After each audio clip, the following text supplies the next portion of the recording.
படிக்கக்கூடிய மாணவர்களுக்கு சற்று மறதி இருக்கும். ஏன்னா 4ஆம் இடத்துல கேது பகவான் இருக்கிறதுனால. அதோட பார்த்தீங்கன்னா உங்களுடைய ராசிக்கு 10ஆம் இடம் வலுப்பெற்று போகிறது. தொழில் ஸ்தானம் ரொம்ப ஒரு ஏற்றத்தில் இருக்குது. தர்மகர்மாதிபதி யோகம்னு சொல்லக்கூடிய 9 10 அதிபதி 10ஆம் இடத்திலே இருக்கார். பொது காரியங்களுக்கு செலவு பண்ணக்கூடிய வாய்ப்புகள் நிச்சயமாக இருக்கும். வெளிநாடு வெளியூர் வெளிமாநிலம் சென்று படிக்கக்கூடிய வாய்ப்புகள் நிச்சயமாக இருக்கும். உடல்நிலையில் நல்ல முன்னேற்றம் இருக்கக்கூடிய காலகட்டமாக இருக்கும். தாயின் உடல்நிலையில் சற்று பின்னடைவு இருக்கும். தந்தையின் உடல்நிலையில் ஏற்றம் இருக்கக்கூடிய வாய்ப்புகள் நிச்சயமாக உண்டு.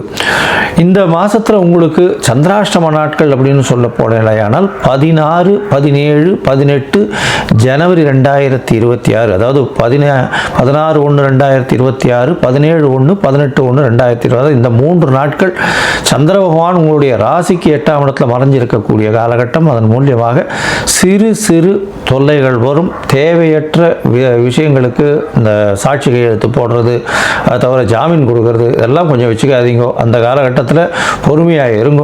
அதை தவிர சந்திராஷ்டம நாட்களில் எந்த ஒரு புது முயற்சி வேண்டாம்னு சொல்கிறோம். வெளிநாடு வெளியூர் பிரயாணம் வேண்டாம்னு சொல்கிறோம்.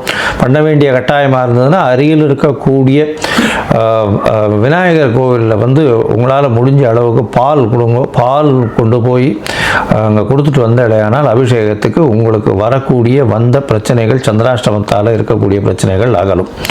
இந்த மாதத்தில் பார்த்தீங்களேனால் நீங்கள் அருகில் இருக்கக்கூடிய ரங்கநாத பெருமாளை போய் சேவிச்சுட்டு வாங்க. ஸ்ரீரங்கம் போயிட்டு வர்றது ரொம்ப விசேஷம். போயிட்டு வாங்க.